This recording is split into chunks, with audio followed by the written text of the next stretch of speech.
Pessoal, boa tarde, tudo bem? Professor Marcelo Henrique, Biologia. Antes de começar a aula, não poderia deixar de dar minhas felicitações àquele profissional que arrisca a sua vida todo dia para salvar vidas, que são os bombeiros, tá certo?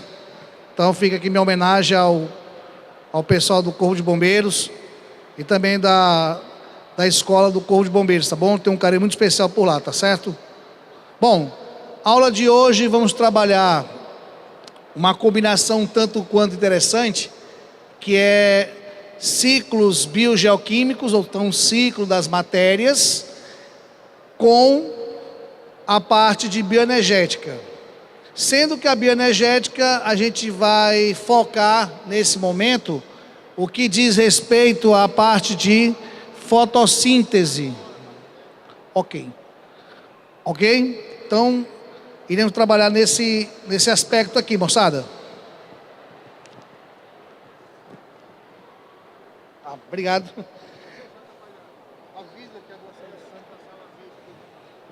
Ok, pessoal, quem pretende aí fazer doação de sangue, o Hemócio, ele se encontra na sala VIP, tá ok? O acesso aqui pela área externa, tá ok? Então, a saída aqui da porção de trás é a esquerda, tá bom? Bom, então vamos começar, né, turma? Primeiramente, uma frase de Leonardo da Vinci, né? Talvez seja uma coisa interessantíssima, que aprender é a única coisa que a mente nunca se cansa, nunca tem medo e nunca se arrepende. Então, vir aos finais de semanas complementar aulas visando uma prova no final do ano, que é o Exame Nacional do Ensino Médio, é algo bastante louvável, tá? Esse calor humano aqui, das tardes de domingo e das tardes de sábado, ele sempre é aconchegante, ok? Então, vamos trabalhar esse ciclo das matérias. O que é que nós vamos ver aqui inicialmente? Vamos ver o ciclo do carbono, o ciclo da água, ciclo do nitrogênio e oxigênio. E na fotossíntese iremos trabalhar a parte, né, aliás, a bioenergética, vamos trabalhar a parte da fotossíntese, né? Que acaba sendo um dos braços responsáveis pela renovação da matéria nos seres vivos. Bem, gente, no aspecto geral da ecologia, quando você observa uma cadeia alimentar, ou então uma teia alimentar, o que é que nós temos claramente observando? É que a energia, ela tem um ponto de captação e tem o seu ponto de transferência e dissipação. A energia, ela segue sempre uma só direção, que seria, no caso, aquela energia captada pelos produtores, transferida pelos consumidores, também uma parte dessa energia ela vai ser dissipada pelo ambiente, e que acaba o quê? Ela acaba se esvaindo lá no último ponto, né? Que vai ser quem? Os decompositores. Entretanto, a matéria, ela é captada primariamente pelas plantas, pelos produtores, transferida na forma de alimento, e ela é o quê? Ela acaba voltando para os seres vivos. Então, o que nós podemos concluir é que o fluxo de energia é unidirecional e progressivamente menor, porque há perdas energéticas, isso é um fato. Porém, a matéria, ela é cíclica. De um lado você tem os produtores transformando matéria inorgânica em matéria orgânica, através da atividade fotossintética. E do outro lado você vai ter quem? Consumidores, decompositores principalmente, degradando essa matéria orgânica e transformando em matéria inorgânica para que ela possa vir a ser reutilizada, ok? Então, comecemos. Primeiramente, o termo ciclos biogeoquímicos. É um ciclo biológico porque vai envolver os elementos bióticos dos ecossistemas. Ele é um ciclo que vai envolver os seres vivos, através da fotossíntese, da respiração, da fermentação, da quimiossíntese, da nutrição, da excreção, enfim, de todas as atividades que demandam captação, transformação ou degradação da matéria, seja orgânica, seja inorgânica. Ele é geoquímico porque você vai ter a parte, né, geológica, ela vai ter os níveis, né, seja solo, ar e água. A gente vai ver ciclos que os 3 pontos vão estar envolvidos ao mesmo tempo.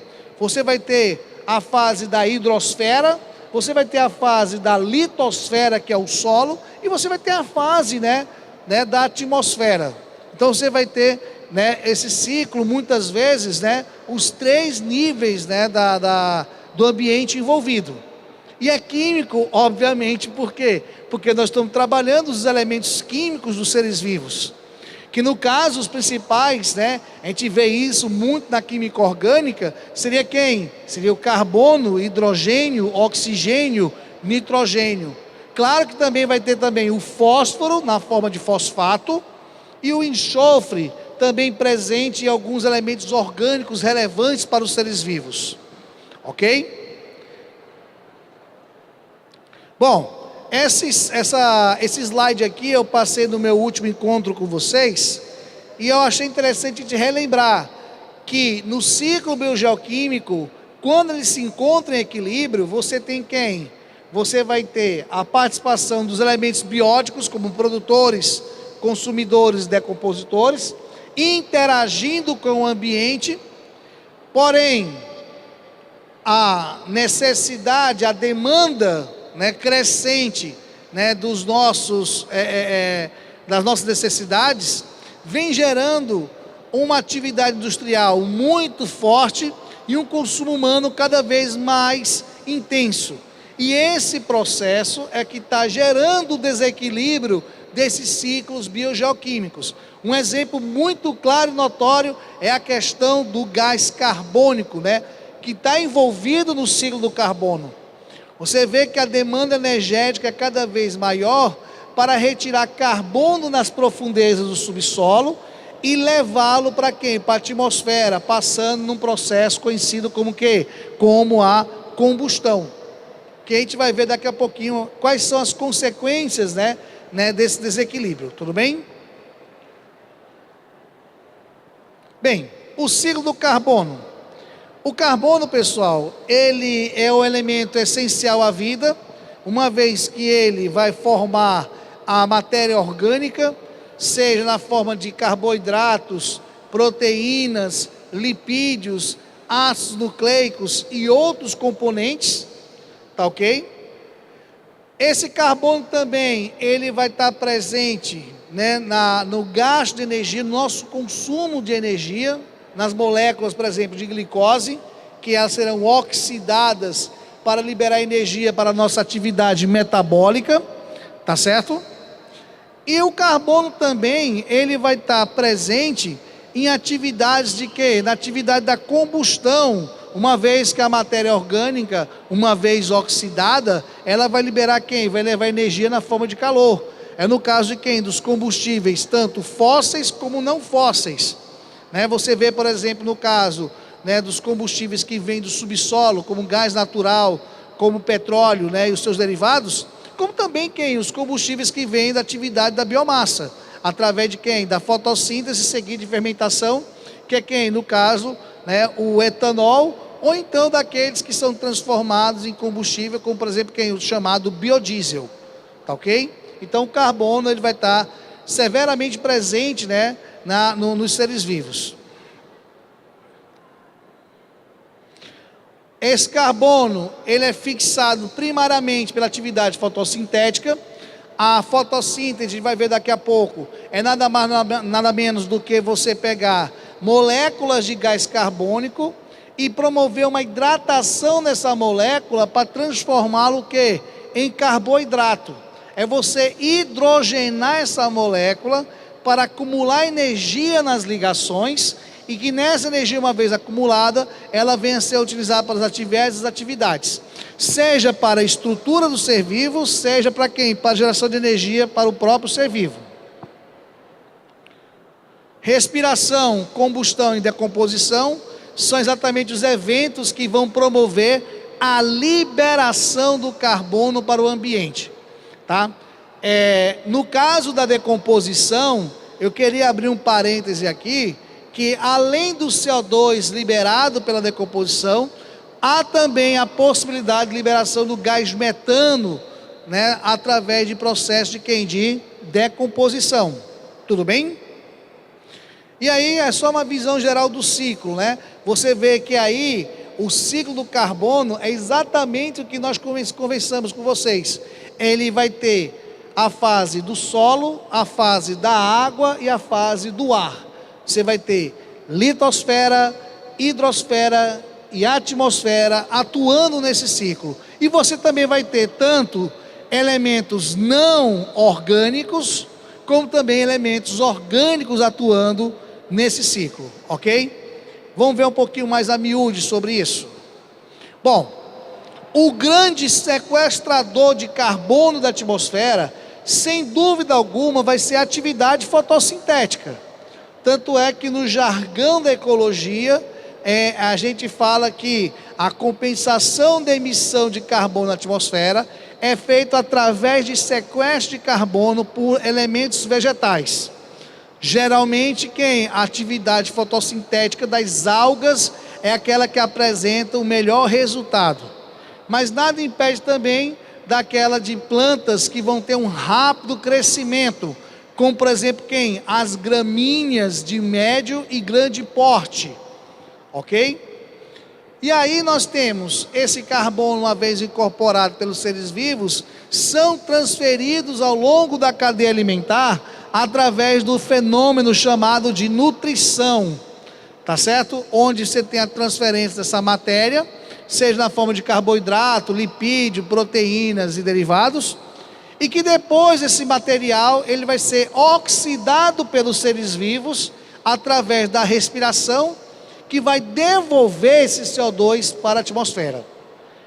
Entretanto, existe também a possibilidade desse carbono ele ser decomposto e sedimentado, ou seja, o carbono ficar preso no solo, ser sedimentado nesse solo, formando camadas mais profundas, chamadas de subsolo, e essa fixação, você vai gerar o quê? Você vai gerar os famosos combustíveis fósseis, né? Lembrando sempre que esses combustíveis fósseis, eles se encontram basicamente, né, em estruturas sedimentares, tá ok? E que eles são retirados para quem? Para ser refinados e utilizados na forma de quê? De gasolina, diesel, querosene para aviação, ou então o gás natural também, tá certo? Ou então o próprio carvão mineral também ele vai ser utilizado para esse processo, ok? Então é esse o ciclo do carbono assim esquadrinhado. Para a gente reforçar bem sobre isso, né? Não ficar somente um desenho assim abstrato, temos esse esquema aqui, ó. O gás carbônico da atmosfera, ele vai ser capturado primordialmente pela atividade fotossintética, fixando na forma de matéria orgânica. Essa matéria também, ela pode ser oxidada através da respiração e devolver esse gás carbônico para a atmosfera. Como também essa matéria orgânica, ela pode ser oxidada na forma de combustão, devolvendo o gás carbônico para a atmosfera. Ou então, ela pode o quê? Ser degradada por decompositores, que vai também devolver esse gás carbônico para a atmosfera. Então você vê que existem essas três principais vias, né, de liberação de CO2 para a atmosfera. O problema é que dessas três vias, a via da combustão, ela tem uma via muito forte. E essa via da combustão, com essa via muito forte, vai nos lembrar exatamente o que eu falei aqui no slide passado, de quem? De um processo, né, de quem? Da atividade industrial e também do consumo humano. Ou seja, esse excesso da atividade industrial e do consumo humano tem gerado uma combustão muito grande, principalmente dos combustíveis do subsolo, o que vai causar o que nós conhecemos popularmente como o quê? Como efeito estufa. Ou melhor, o agravamento do chamado efeito estufa. Porque o efeito estufa na Terra já existe naturalmente, porque se a Terra não tivesse esse efeito estufa, nós teríamos uma temperatura média de 18 graus negativo. A questão é que essa retenção do CO2, essa retenção do gás metano, o desmatamento, aumentando a reflexão da radiação infravermelha, ela tem gerado o quê? Um agravamento do efeito estufa. No final do ano agora, por exemplo, vai ter a conferência em Paris, tá? Infelizmente, o grande responsável pelo efeito estufa está saindo do acordo, que são os Estados Unidos. Isso é algo lamentável e ninguém sabe qual vai ser as consequências futuras, né, para o planeta. O que se sabe é que já sabe o que é o efeito estufa, esse acúmulo que está gerando retenção de calor, porque você não tem a dispersão da radiação infravermelha, ok? Esse processo, ele acaba aumentando a temperatura do ambiente, é o que nós chamamos popularmente de aquecimento global, tá?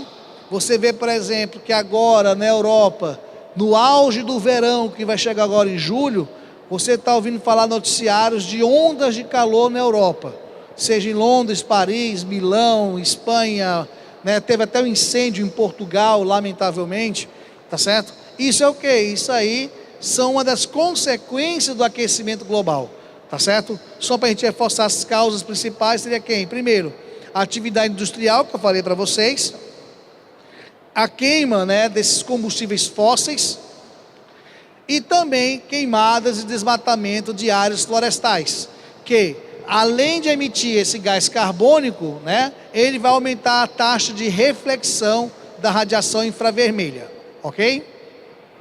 Bom, e essas consequências nós temos, a começar, o degelo de calotas e geleiras, né? Você vê, por exemplo, que na semana passada, um programa semanal, ele mostrou uma ilha, um arquipélago lá das Ilhas Marshall, né, que está afundando, porque o nível do oceano está subindo. Isso aí já é claro e notório quanto a isso. E olha que lá eles ainda estão numa situação confortável. Por quê? Porque eles podem fazer barreiras e proteger quem? O seu território. Pior, uma outra ilha próxima, que a água está brotando no meio da ilha. Então não tem como você fazer muita coisa. Então você vê que o degelo das calotas e geleiras tem elevado o nível dos oceanos. Tá ok? Isso sem falar que o CO2 dissolvido na água aumenta a acidez desse oceano, gerando a acidificação que todos nós conhecemos e que vai agravar um outro problema que vive aparecendo no Exame Nacional do Ensino Médio, que é exatamente quem? É a questão do branqueamento dos corais e também a degradação dos corais devido a essa acidez dos oceanos. Devemos lembrar que os corais, eles são formados principalmente por sais de cálcio, como por exemplo quem? O carbonato de cálcio. E aí, esses corais, quando reagem com o carbonato de cálcio, quando reage com ácido carbônico, ele vai o quê? Vai sofrer uma degradação, certo? E aí você vai ter a corrosão e a destruição desses elementos dos corais. Tem também as mudanças climáticas, ou seja, o que já se sabe hoje para os painéis intergovernamentais acerca de mudanças climáticas, é que os eventos climáticos extremos serão cada vez mais intensos e serão cada vez mais frequentes, ok? Então essa que é a grande verdade. As secas serão cada vez mais violentas, as chuvas serão cada vez mais torrenciais, as nevascas serão cada vez mais fortes e as ondas de calor serão cada vez mais intensas. Se nada for feito, espera-se que a média térmica mundial aumente até 4 graus Celsius. E isso é extremamente preocupante, ok? Bom, posso prosseguir? Estou falando muito rápido, gente? Ai, meu Deus do céu, vou tentar falar um pouco mais rápido, tá bom? Brincadeira, vou falar mais devagar, gente. Vou falar um pouco mais pausado, tá certo? porque parece que vocês têm vontade de copiar tudo que eu falo. Minha Nossa Senhora, gente, tá? Eu fico assim, angustiado quanto a isso, tá certo? Mas vamos lá, segue a vida. Ciclo da água. Bem, a relevância da água no nosso dia a dia nem se fala, né? A água, ela como função biológica, ela vai ter uma função estrutural ou função plástica, ou seja, a água ela vai fazer parte da estrutura dos seres vivos. Estima-se que 2/3 do volume das células, em média, irão possuir vai ser formado por água, ok? Então 2/3 do volume da célula é constituído por água. Então daí você já tira essa importância. A água também, ela vai dissolver elementos para viabilizar reações, né, metabólicas dos seres vivos. Basta ver, por exemplo, que alguns elementos químicos só conseguem se separar na água, por quê? Porque eles vão ter cargas positivas e negativas. Se isso não fosse possível, certo? A vida seria praticamente inviável. Então a água, ao dissolver substâncias, ela vai o quê? Vai tornar as reações químicas mais eficazes, as reações químicas mais viáveis e compatíveis à vida, em termos de temperatura, em termos de tempo de ação. Ok? E como é que se é distribuída essa água no nosso planeta? Você basta ver, por exemplo, que quase 98% da água do planeta, ela se encontra nos oceanos e mares, o que nós chamamos de água salgada, e 2,5% vai formar o que nós chamamos de água doce. Desses 2,5%, a gente vê que quase 70% está retido onde? Nas calotas e geleiras. 30% encontra-se nos continentes, na forma de água subterrânea. Você vê, por exemplo, que no caso do Brasil, nós temos, por exemplo, 2 mega lençóis freáticos. Vocês sabem de qual é salteado? Que o primeiro é o complexo aquífero Guarani, que fica na região do Paraná, São Paulo, Paraguai, naquela região ali. E o outro é o chamado complexo Alter do Chão, que fica na região do Pará, ok? Então, um desses fatores, além das nossas bacias hidrográficas, faz o Brasil ser detentor de 15% de toda a água doce do planeta. Isso nos deixa uma posição de certa forma confortável, mas ao mesmo tempo nos traz uma responsabilidade muito grande. Por quê?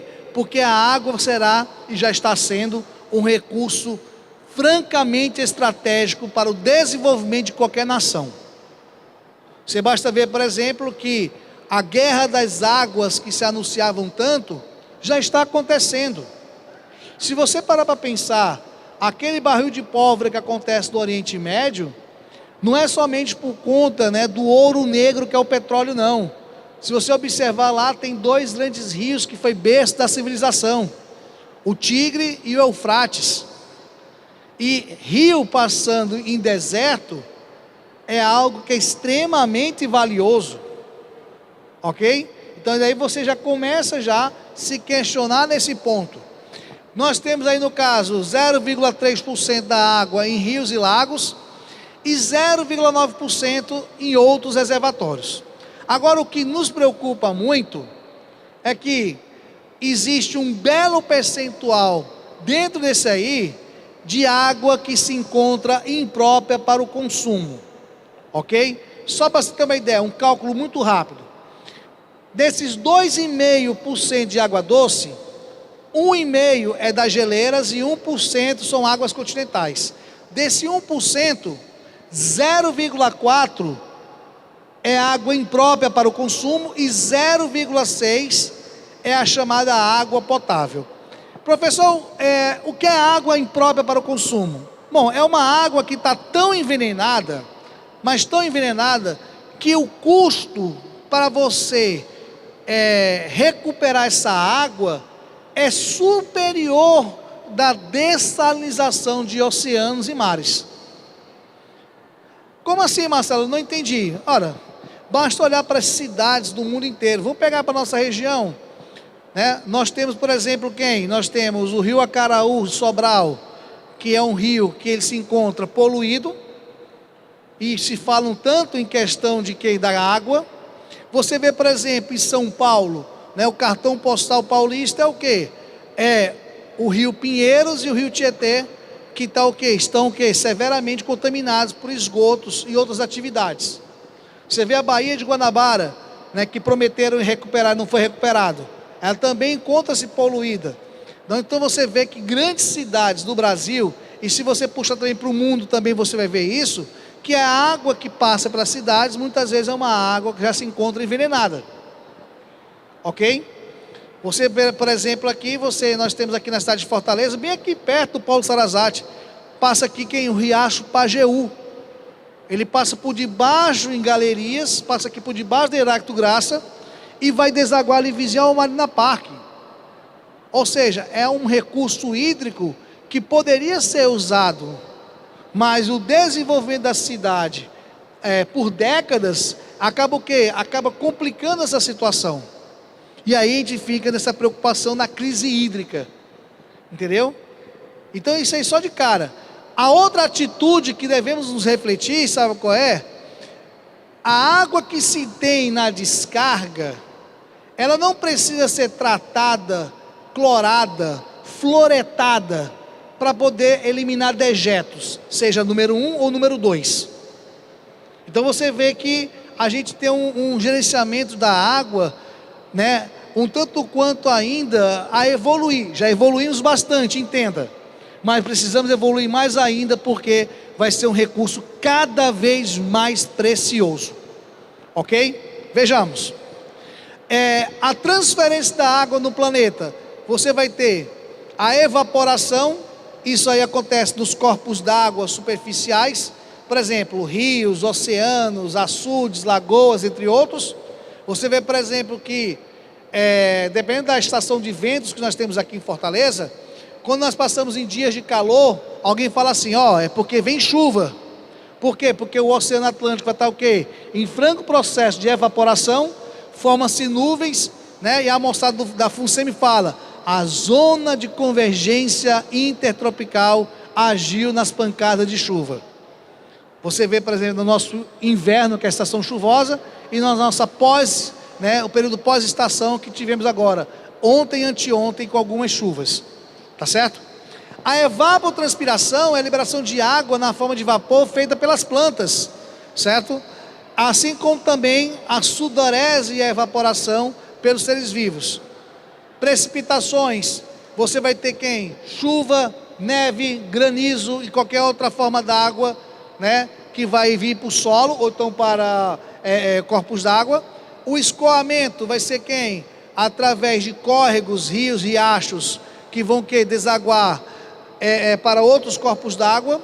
Se for para o oceano é exorreico, se for para um outro rio é endorreico, tá certo? E a infiltração é a absorção do solo dessa água, que vão formar jazidas de água, que são os lençóis freáticos, e que dependendo do caso pode formar quem? Olhos d'água, ou melhor, olhos d'água e nascentes de novos rios.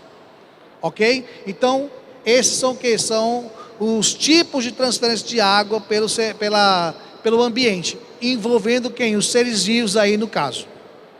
Bom, o ciclo da água, ele vai ter quem? O pequeno ciclo e o grande ciclo. O pequeno ciclo é aquele que envolve somente o ambiente, que vai ser quem? As precipitações e a evaporação. E o grande ciclo é quando você envolve quem? Um ser vivo. É por isso que a sensação de escassez d'água é forte. A água do planeta praticamente é o mesmo volume há milhões de anos. A sensação de escassez d'água se dá porque o ciclo que envolve o ser vivo está cada vez maior e o ciclo ele acaba sendo o quê? Cada vez mais lento. E quando ele retorna, essa água retorna sem condições para o consumo. Ok? É isso o motivo de quem? Dessa sensação de escassez d'água. Tá certo? Bom,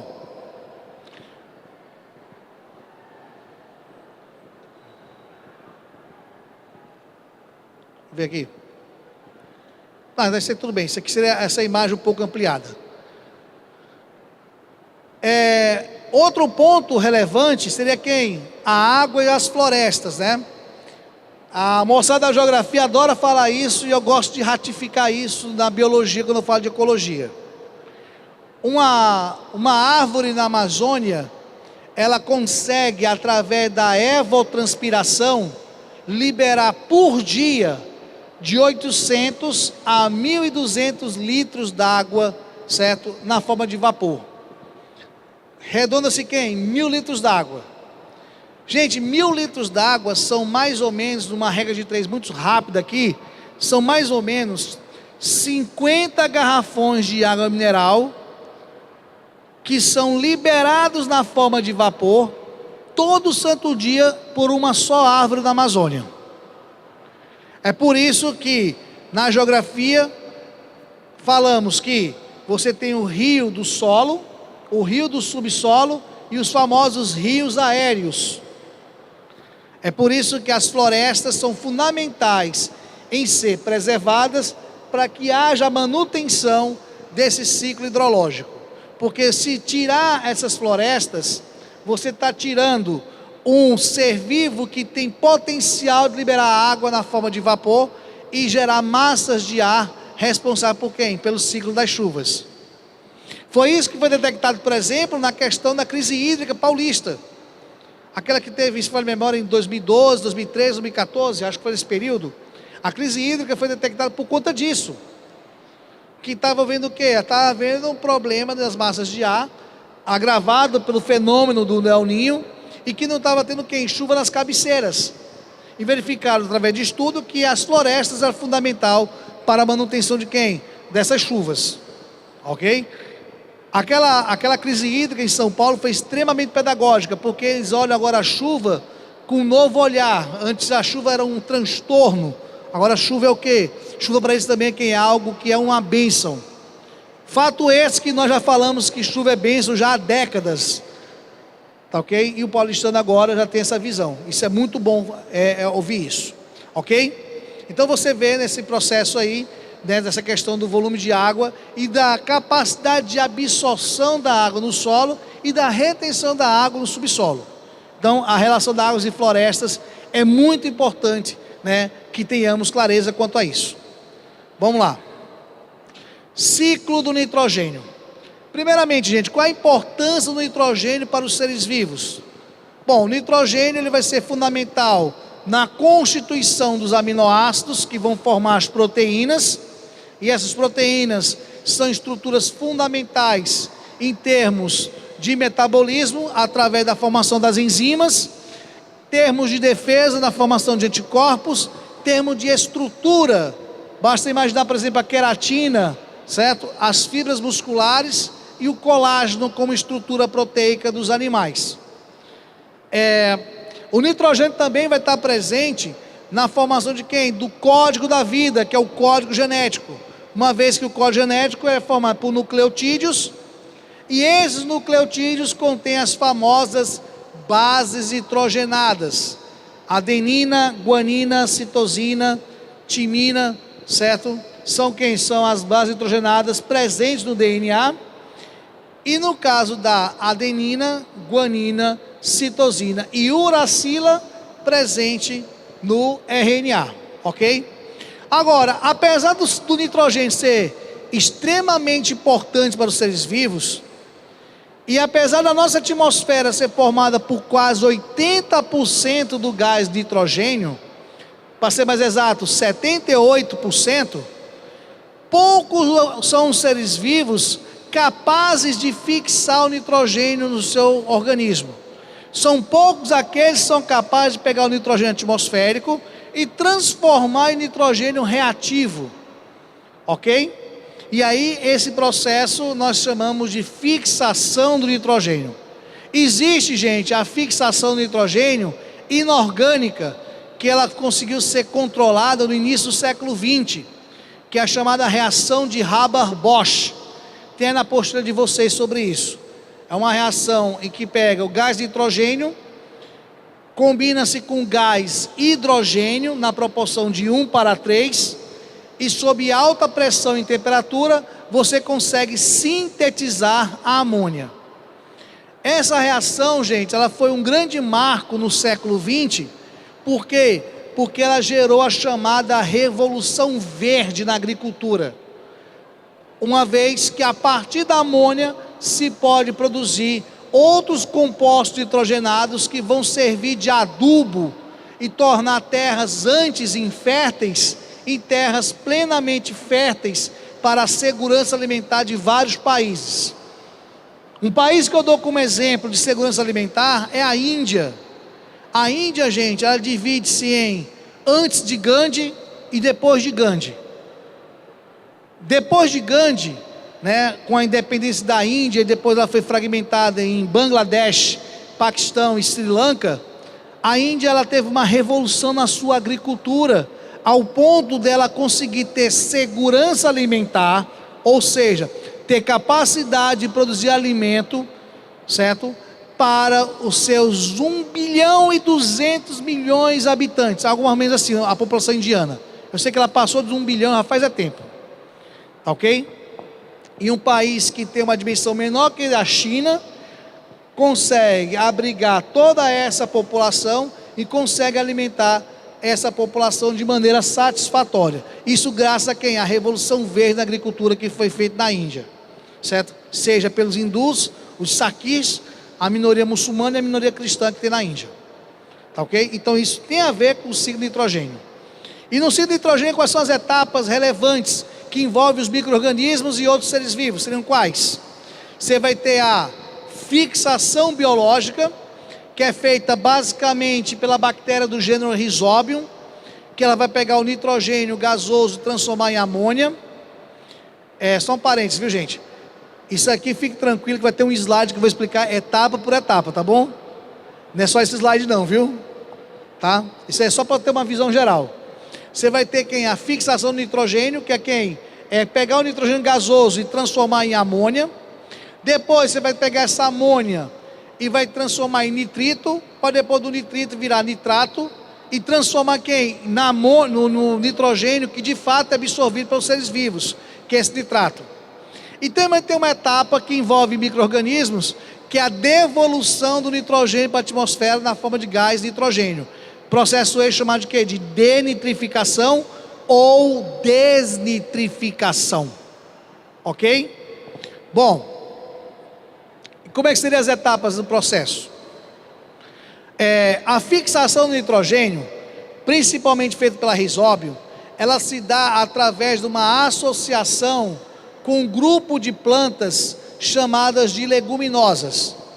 As leguminosas, como por exemplo o feijão, ervilha, soja, alfafa e outras, elas vão possuir em suas raízes nódulos que são estruturas, entre aspas, contaminadas pela bactéria Rhizobium, ok? E aí o que é que ela vai fazer, essa bactéria Rhizobium? Essa bactéria Rhizobium, ela simplesmente, ela vai captar o nitrogênio, aqui é melhor observar, ela capta o nitrogênio e através de uma enzima chamada de nitrogenase, ela vai reagir esse nitrogênio com o gás hidrogênio e vai produzir amônia. Nas etapas você vê aí, a enzima nitrogenase pega o N2, reage o N2 com hidrogênio, esse N2 reagindo com hidrogênio vai fazer quem? Amônia, e essa amônia vai ser liberada e a enzima vai voltar intacta. Professor, para que a bactéria produz amônia? Ela vai produzir amônia não é porque vai fazer respiração celular, não é porque tem quimiossíntese, não é nada disso. Ela vai fazer amônia porque vai servir de base para ela sintetizar os seus próprios aminoácidos. Tá ok? Então, com isso, a bactéria consegue sintetizar todos os aminoácidos fundamentais à sua sobrevivência. Tá certo? É por isso que essas bactérias associadas com essas plantas, elas vão gerar sementes de alto valor proteico. Você vê que o feijão tem um alto valor de proteínas, você vê que a soja, nem se fala o seu alto valor proteico, tanto que da soja se faz o tal do leite de soja, se faz o queijo de soja, leite condensado de soja. Quer dizer, você tem uma indústria toda de laticínios à base da soja. Né? Por conta de quem? Por causa desse teor de proteínas que vai possuir. Tá certo? E é por isso que se faz a fertilização natural do solo usando essas plantas, seja na rotação de cultura, ou seja, um período planta-se feijão, outro período se planta milho, seja na produção consorciada, é que o homem da roça já faz de maneira magistral, plantar milho e feijão no mesmo buraco.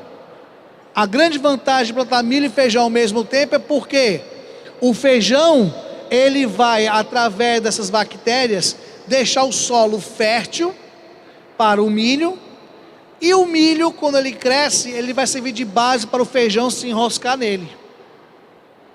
E é por isso que aí é uma cultura, né, consorciada que dá certo. Tudo bem? E aí o solo sempre vai estar pronto para quê? Para um novo plantio.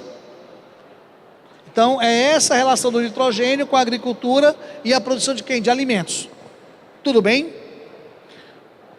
Bom, uma vez fixado o nitrogênio, gente, você vê que ele vai formar a amônia. O problema é que a amônia, ele não é uma substância muito boa para ser absorvida pelas plantas. Por quê?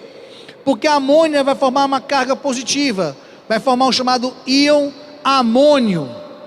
E esse amônio, ele compete com o potássio na absorção pelas raízes.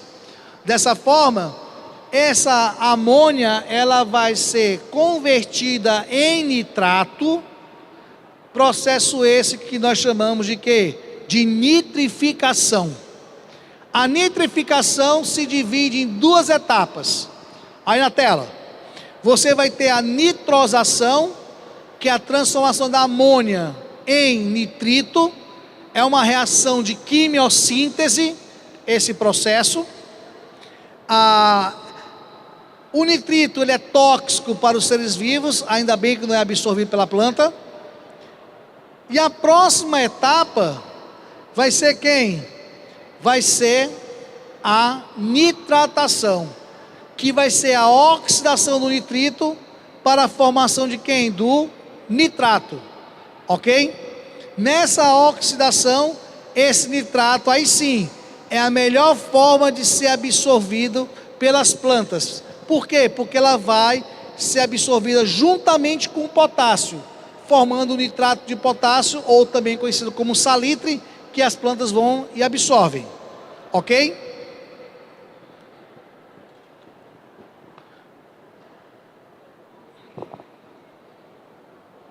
Assim, gente, nós temos como visão geral do processo isso aqui, ó. Você vai ter o nitrogênio atmosférico sendo absorvido pelas bactérias fixadoras de nitrogênio.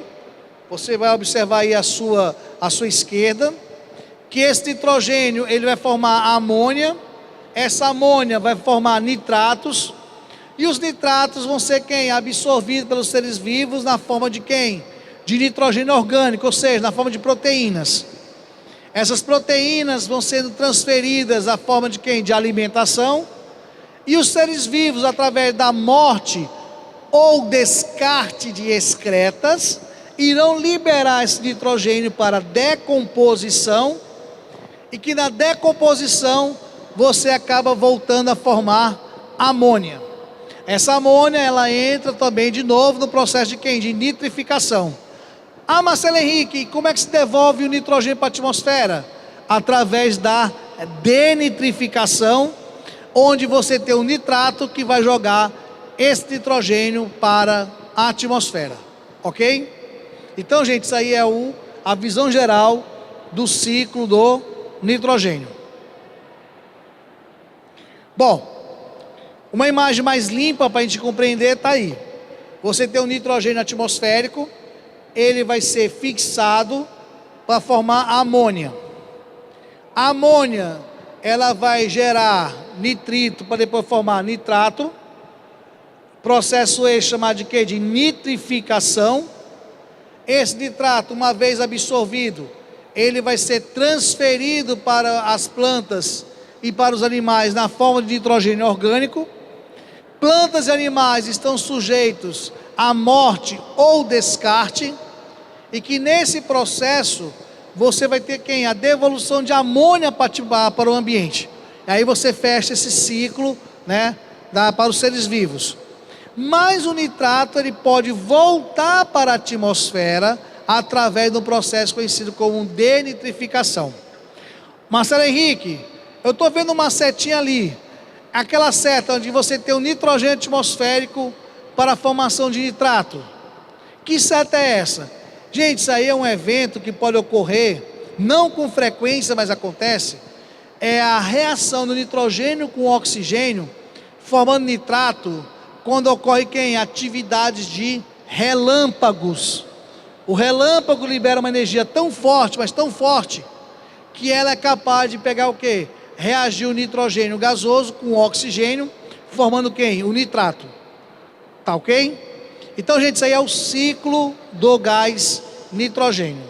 Vamos para frente. Vamos lá. Bem, ciclo do gás oxigênio, ou simplesmente o ciclo do oxigênio. Primeiramente, vamos refletir. Qual é a importância do oxigênio para a Terra e para os seres vivos no geral? Entenda, eu estou falando de oxigênio enquanto elemento químico, tá certo? Eu não estou falando somente do gás oxigênio, não. Tá certo? Eu estou falando do oxigênio enquanto elemento químico. Vamos lá, vamos pensar. Primeiramente, a atmosfera terrestre, ela é composta por 21% do gás oxigênio. Então já é um grande motivo aí. Segundo, o oxigênio, ele vai ser um gás oxidante. Então, ele é fundamental para os eventos de quem? De combustão. Terceiro, como um gás oxidante, ele vai ter um alto rendimento energético na respiração celular do tipo aeróbia. Então, eu já falei de 3 importâncias do oxigênio aí, só em eventos de quem? Do gás oxigênio. Agora, o oxigênio enquanto composto químico. A começar, você tem o oxigênio na molécula de água. Você tem o oxigênio formando a camada de ozônio. Você vai ter o oxigênio na formação do gás carbônico. E você ainda vai ter o oxigênio em boa parte da matéria orgânica.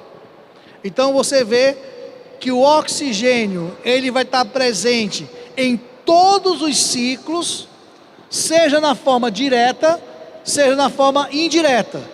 E ninguém se toca nisso.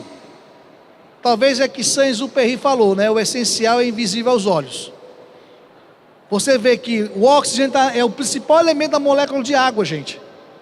Essa é que é a grande verdade. O oxigênio está no nitrato, está no nitrito. O oxigênio está no gás carbônico. Além do que, o oxigênio é quem? Ele é um gás altamente oxidante para combustão e também para respiração celular aeróbia. Ok? Então, daí você já tira a importância. Já foi feito um estudo estequiométrico em saber qual o composto químico mais abundante do ser vivo, em especial no corpo humano. E aí acreditava-se que o elemento químico mais abundante no corpo humano seria o carbono, até porque a vida é baseada no carbono, beleza. Mas quando foram feito um cálculo, observou-se que 70% do nosso corpo é composto por oxigênio. Quer dizer, um homem de 70 quilogramas, ele contém 49 quilogramas de quê? De oxigênio. Agora também, poxa, por quê? Porque o oxigênio vai estar na água, vai estar, por exemplo, no mineral, vai estar presente na matéria orgânica. Então, o oxigênio, de cara, você vê essa importância. E aí, como é que seria o ciclo desse gás, né? Bom, a começar o oxigênio na camada mais alta da atmosfera, ele vai sofrer uma reação chamada de ozonização. Ou seja, a radiação ultravioleta vai pegar o oxigênio gasoso e vai transformá-lo o quê? Em amônia, tá ok? E essa camada de ozônio que fica na estratosfera vai ter uma importância em filtrar a radiação ultravioleta no planeta. Esse oxigênio, ele vai ser lançado através da atividade fotossintética, seja pela fotossíntese dos oceanos, através das algas, seja pela fotossíntese de quem? Feito pelas plantas, ok? E esse oxigênio, ele vai ser quem? Vai ser consumido onde? Na respiração e nas oxidações, seja na oxidação do mineral, o exemplo é o ferro, tá ok? Seja quem? Na oxidação da matéria orgânica que acontece nas indústrias. Então você vê que o oxigênio, ele vai estar sendo lançado através da atividade de fotossíntese como um resíduo metabólico, mas ele é consumido na forma de quem? Na forma de oxigênio como agente oxidante de metais, o exemplo é o ferro, o enferrujamento, na forma de quem? De comburente dos combustíveis fósseis, ou então na forma de quem? De elemento de oxidação da respiração celular aeróbia. Tudo bem? Então aí você vê, né, as vias do oxigênio, de maneira muito simples e muito clara, nós temos esse ciclo assim esquematizado. Joia? Vejamos. A questão da camada de ozônio. Bem, gente, a camada de ozônio ela está a 30 quilômetros de altitude, isso é alto pra caramba, certo?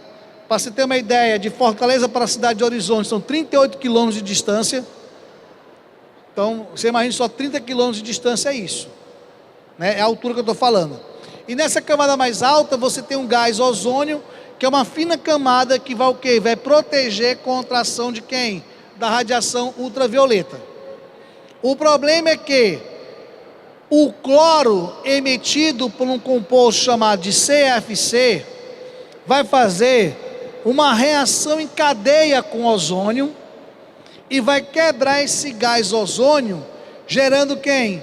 Óxidos de cloro, melhor, os chamados cloratos, os cloretos, os cloratos da vida, e gerando quem? O oxigênio molecular.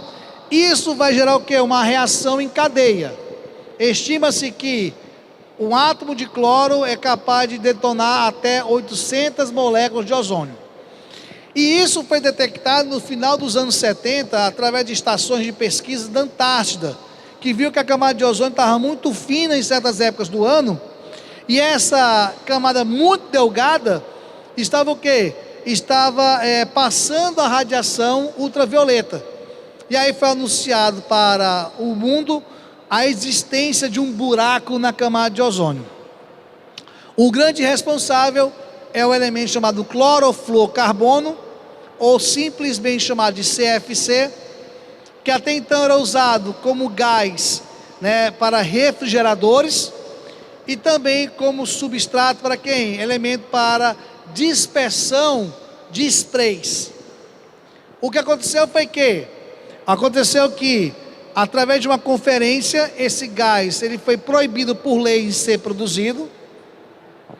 Hoje a maioria dos países não produz o gás CFC e substituíram por um outro gás, o tal do HFC, que é o hidrofluorcarbono.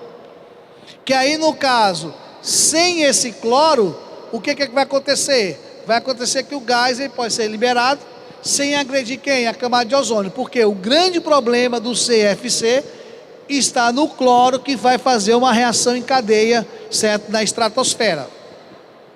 Ok? Muito bem, então gente, isso aí são os principais ciclos das matérias. Ah, Marcelo, está faltando ciclo, eu sei, mas aí são os que estão mais presentes nos vestibulares. Está faltando, por exemplo, o ciclo do enxofre, que a gente pode falar sobre poluição, o ciclo do cálcio e do fosfato, tá certo? Mas os principais são esses. Vamos para a fotossíntese. Ah, essa aqui é a reação que eu falei para vocês, tá? Só para mostrar para vocês a reação em cadeia do cloro com o ozônio, que acaba o quê? Sendo liberando e causando reação e destruindo, né, o ozônio, formando quem? Formando o oxigênio, tá certo? Vamos lá. Bem, a fotossíntese, gente, de maneira bem simples, é um processo bioquímico em que você vai ter a produção de carboidrato através de quem? De uma combinação de gás carbônico, hidrogênio vindo da molécula de água, mediado por quem? Por captadores de energia através de quem? Da clorofila, tá certo? Nos vegetais, a organela responsável vai ser o cloroplasto, e nas plantas, esse cloroplasto vai estar principalmente presente aonde? Nas folhas. Isso é de uma forma muito simplificada o processo fotossintético. A água vem da absorção da raiz, o gás carbônico é capturado pela atmosfera e o oxigênio é descartado para o ambiente, ok? E o açúcar fica retido na planta. Bom, essa fotossíntese, como eu falei para vocês, vai ocorrer numa organela chamada de cloroplasto. Esse cloroplasto vai encontrar tanto em algas como nas plantas. E esse cloroplasto, ele vai ter uma estrutura complexa. Inclusive, o cloroplasto tem seu próprio DNA, tem o seu próprio ribossoma, né? Levando quem? Levando a crer na chamada teoria da endossimbiose. Acredita-se, por exemplo, que as algas e as mitocôndrias eram, num passado muito remoto, seres vivos que foram quem? Foram englobados por outras células e que agora, até hoje, trocam vantagens, certo? Numa mesma estrutura, ok?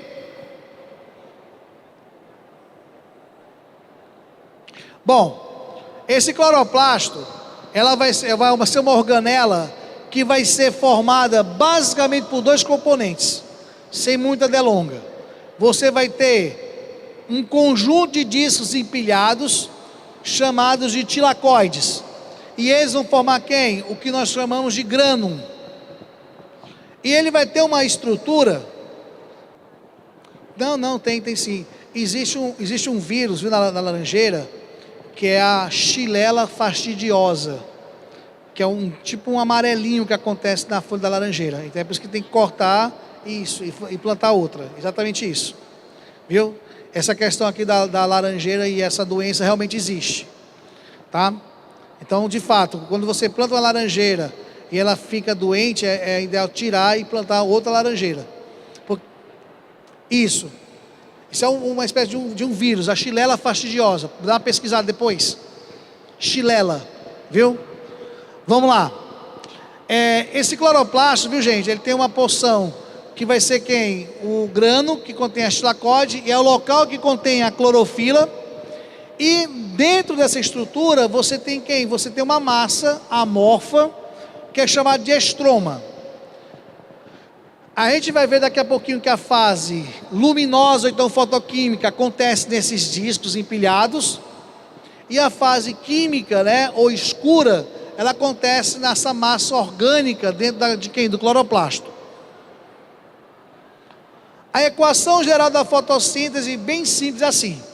Você tem quem? O gás carbônico, que vai ser a fonte de carbono para a produção da matéria orgânica. Você vai ter a água, que vai ser a fonte de hidrogênio e de elétrons para fazer quem? Esse carboidrato. Você vai ter a energia luminosa, que vai ser captada e transferida pela clorofila. E você vai ter o oxigênio, que vai ser um resíduo gerado na fotossíntese. E o produto final, que vai ser quem? Vai ser o carboidrato, né? Que geralmente a gente associa quem? A questão da glicose, ok? Bom, o espectro luminoso que melhor faz a atividade fotossintética vai ser entre o laranja e o vermelho e o violeta para o anil, tá ok? Tanto é que a gente fala que a fotossíntese acontece no vermelho alaranjado ou no azul arroxeado, tá certo? E o que vai ter a pior resposta fotossintética vai ser o verde. Até porque a clorofila reflete a luz verde. Tá certo? É como eu falei para vocês, aí você vê que o que tem a melhor resposta fotossintética é do laranja para o vermelho, e que tem a pior resposta fotossintética é do azul né, para o roxo, né, o azul arroxeado. Ou, aliás, melhor, né? A pior, no caso, vai ser quem? Vai ser o verde, desculpa. Tá? Vamos lá. E aí, existe esse experimento de Engelmann, né? Que ele comprovou por A mais B isso. O que ele fez? Ele pegou bactérias que consomem oxigênio e colocou num tanque com água. E nessa água você tinha o quê? Você tinha uma alga filamentosa. E aí ele iluminou essa alga com um prisma. E esse prisma, ele decompôs a luz. E ele viu que as bactérias ficavam na região do azul arroxeado e do vermelho alaranjado. Por quê? Porque era a região que tinha mais gás oxigênio e é porque tinha o quê? Maior atividade fotossintética. E aqui tinha a pior resposta fotossintética, era o quê? Exatamente no ponto, né, esverdeado. Bom, esse gás oxigênio, ele foi, pela primeira vez, questionado a sua liberação através do experimento, né, desse cara chamado de Vanil. Ele observou que as bactérias faziam uma fotossíntese e que a sua fotossíntese ela usava quem? O gás sulfídrico ao invés de usar água. E ao usar o gás sulfídrico ao invés de usar água, ele verificou que estava sendo quem? Produzido enxofre, tá? Ao invés do gás oxigênio. Então ele concluiu que a fonte de oxigênio para fazer o carboidrato vinha na verdade, certo? O oxigênio liberado na atmosfera era quem? Vinha da água. E que o oxigênio que fazia o carboidrato ficava quem? No gás carbônico. Então ele, ao observar isso, agora só quem conseguiu provar isso, na verdade, foi quem? Foi Melvin Calvin. Calvin provou que o oxigênio liberado pela fotossíntese vinha da quebra de água e o gás carbônico tinha um oxigênio para fazer quem? O carboidrato. E aí, turma, nós temos quem? A visão geral da fotossíntese, nós temos as reações luminosas e a reação no escuro. As reações luminosas, elas são reações em que você vai ter a participação da luz da molécula de clorofila. O que é que a clorofila vai fazer? Vai captar essa luz, vai saltar o elétron, esse elétron vai gerar uma corrente elétrica, essa corrente elétrica vai ser capaz de produzir ATP, que é a moeda universal de energia, mas só que a clorofila ela precisa repor esse elétron. Repõe como? Quebrando molécula de água, descartando o oxigênio e usando o hidrogênio para fabricar quem? Fabricar carboidrato.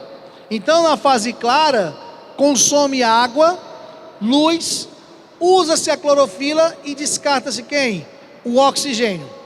Os produtos da fase clara vai ser quem? Uma energia intermediária chamada de ATP e um transportador de hidrogênio chamado de NADPH. Tá certo? Tá aqui o processo, ó, que eu falei, ó.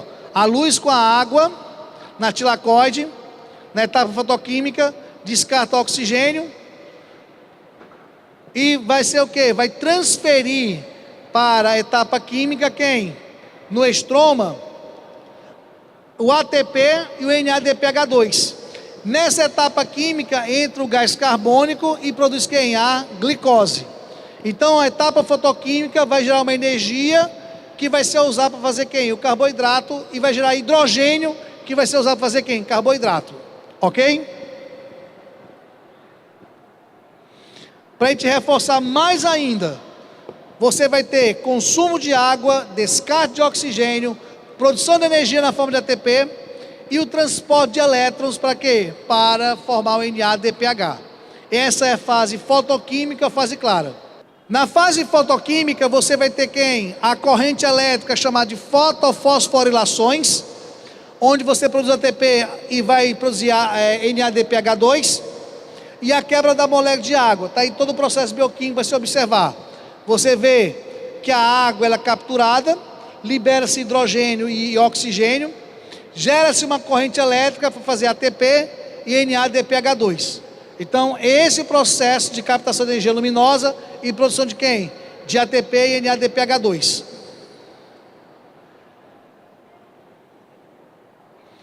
E a fase química, você vai ter quem? Você vai ter a produção do carboidrato usando gás carbônico, usando ATP e NADPH2.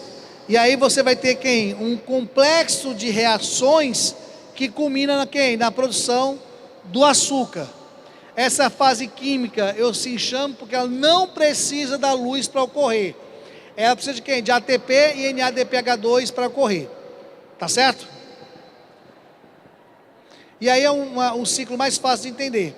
Você vê o gás carbônico sendo fixado, você vê que está fazendo açúcar e depois está recuperando energia. São 3 etapas, né? Da esquerda para a direita. Fixa carbono, produz açúcar e reabsorve energia. Essa fase acontece na parte gelatinosa do cloroplasto e é uma fase que não precisa da energia luminosa. Por quê? Porque ele vai usar energia na forma de ATP. Ok? E aí, só para comparar, né? A fase fotoquímica e a fase química. Não precisa anotar isso. Tem na apostila de vocês, eu peguei de lá, tá bom? Só para ficar tranquilo. Não se estressa com isso não, viu, gente? Olha só. A fase clara, então, fotoquímica, acontece aonde? Nos discos chamados tilacoides. Usa luz e clorofila. Independe da temperatura. Quebra a molécula de água. Libera oxigênio e você tem quem? 2 etapas, chamadas de fotofosforilações. Na fase escura, então, química, ela não depende da luz, não depende da clorofila, não também depende da temperatura, consome gás carbônico e o gás carbônico é usado para fazer quem? Carboidratos. Então, só para a gente ter uma comparação entre uma fase e a outra, tá certo? Bom, aí um resumo. A imagem está bem mais limpa aí de você entender.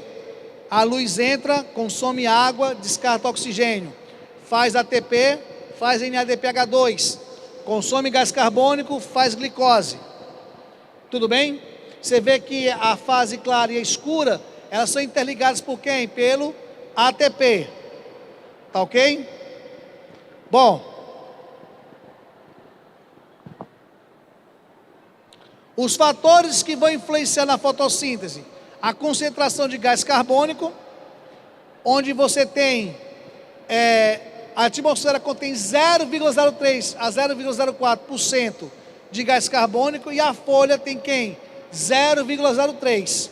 Ou seja, a concentração de gás carbônico, ele é meio que um fator limitante. Por quê? Porque a folha, ela retém 10 vezes mais gás carbônico em sua estrutura do que a própria atmosfera. Então, o gás carbônico é um fator que limita a atividade fotossintética. A temperatura, como toda temperatura enzimática, existe uma temperatura ótima de ação para a fotossíntese, mas se passar dessa temperatura, a atividade fotossintética ela vai cair. É por isso que tem plantas que só se adaptam em clima mais ameno e tem plantas que se adaptam em clima mais quente.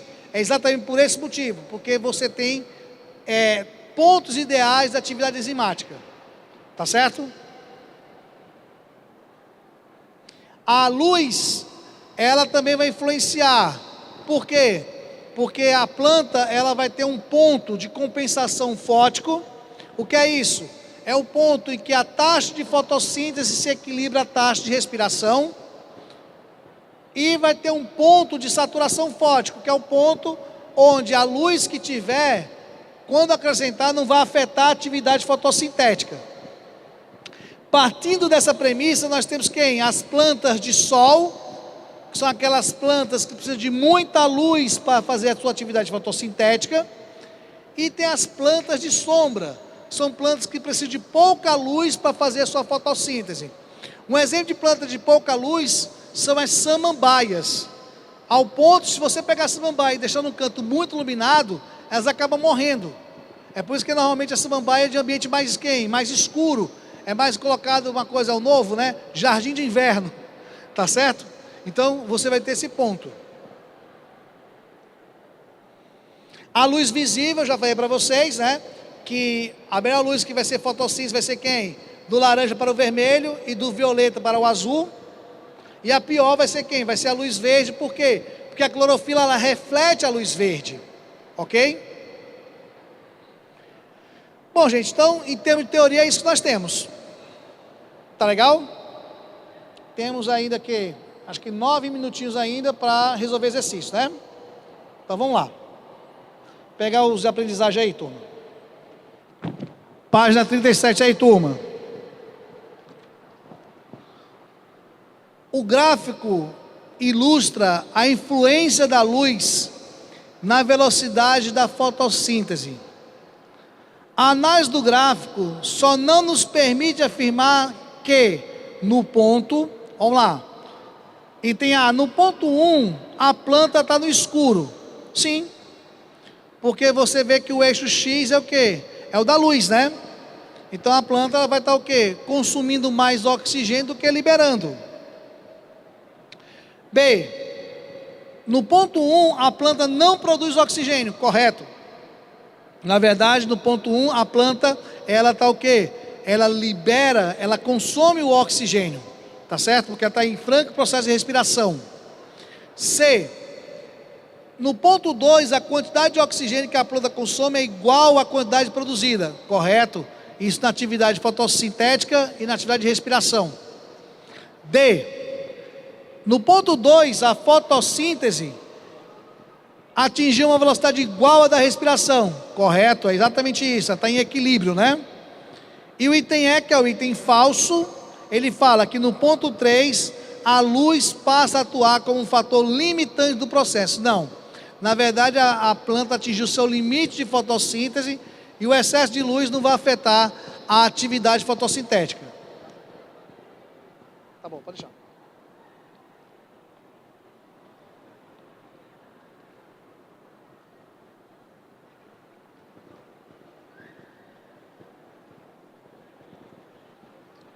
Próxima questão. Sobre a organela representada a seguir, podemos afirmar o quê? A. É uma estrutura anabólica em virtude da produção de gás carbônico ou de oxigênio. Correto. Certo? Você vê que você tem aí um processo, né, que ele está o quê? Ele está sintetizando, né, matéria e está produzindo gás carbônico. Agora, só que tem um detalhe, viu? Isso estaria correto se ele estivesse falando somente da produção do oxigênio. Quando ele fala produção anabólica, ele está referenciando quem? A produção de matéria orgânica, a produção de matéria complexa. Anabolismo, ele está indo do simples para o complexo. Ele está pegando energia, uma pouca quantidade de energia e está acumulando energia. Então esse item se torna falso quando ele fala o quê? Que é um processo anabólico porque libera oxigênio. Tudo bem? Ele estaria certo se ele não falasse anabolismo. Tá bom? Então está falso por conta disso. Item B. A construção de moléculas orgânicas ocorre nas lamelas. Não. A construção de moléculas orgânicas acontece na porção líquida, no estroma.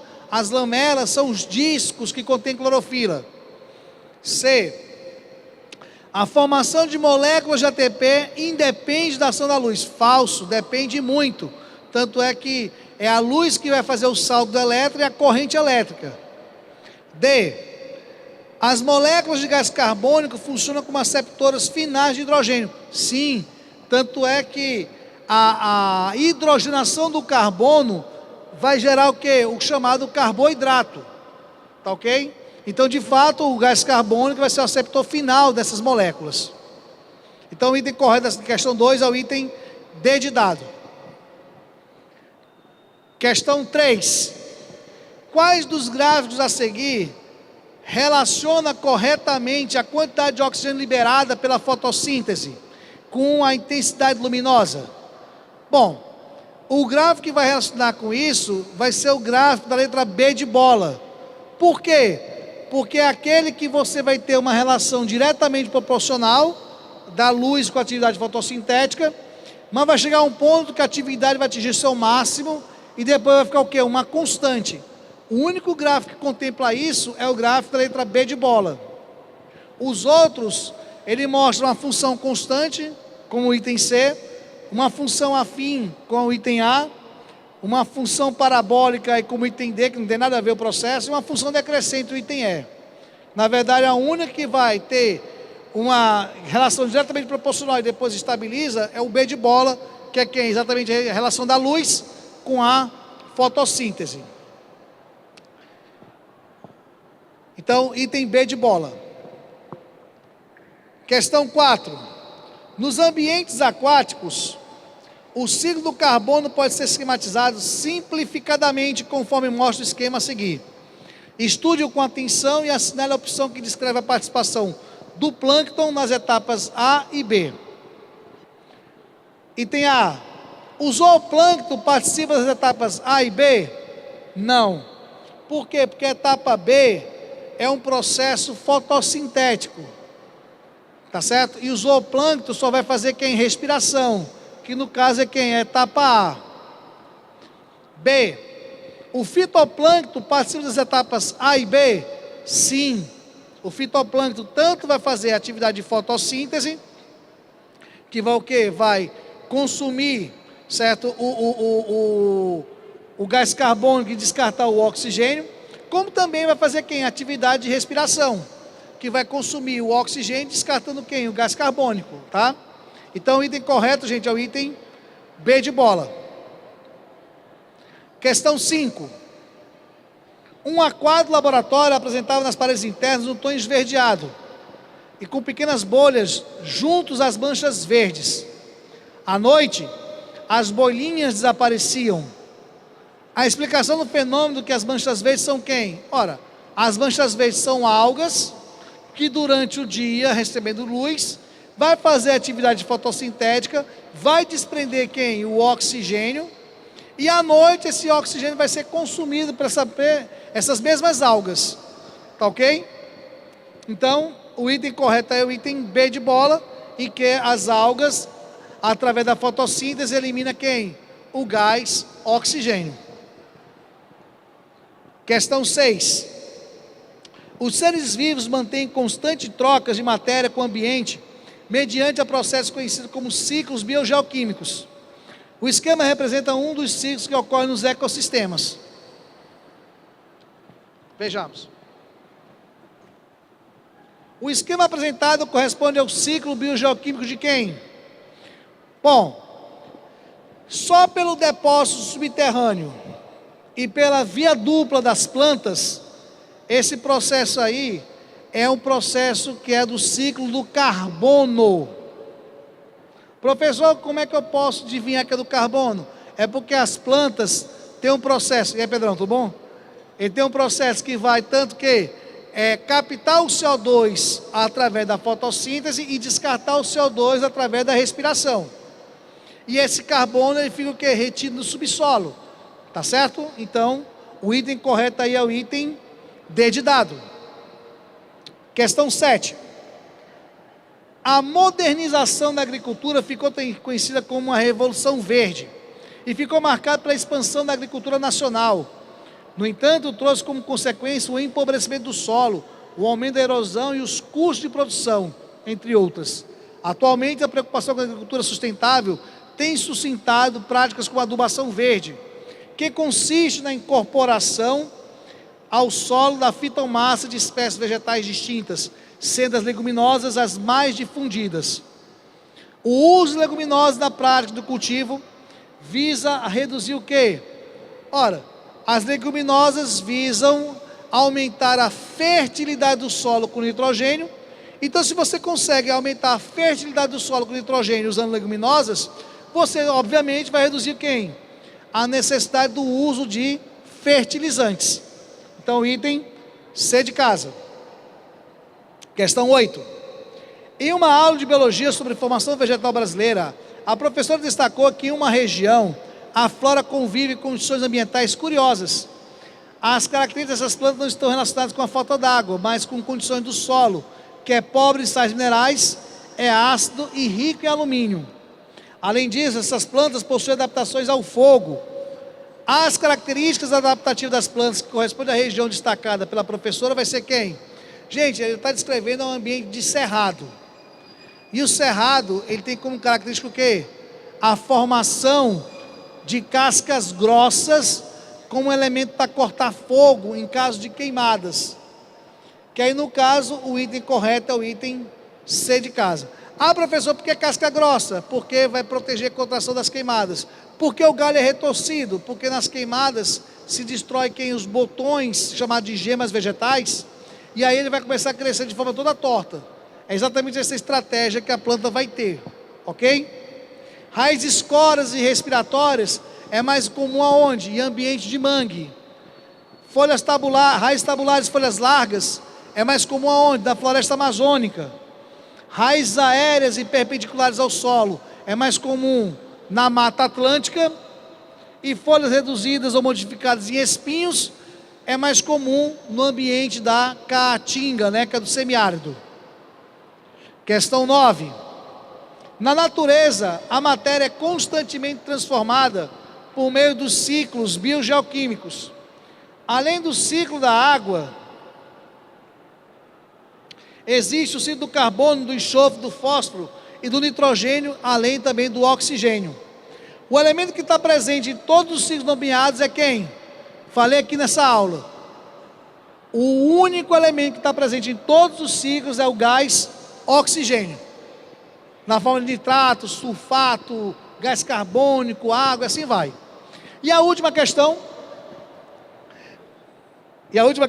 nós temos: na técnica de plantio conhecida como hidroponia, os vegetais são cultivados em uma solução de nutrientes no lugar do solo e um nitrato e ureia.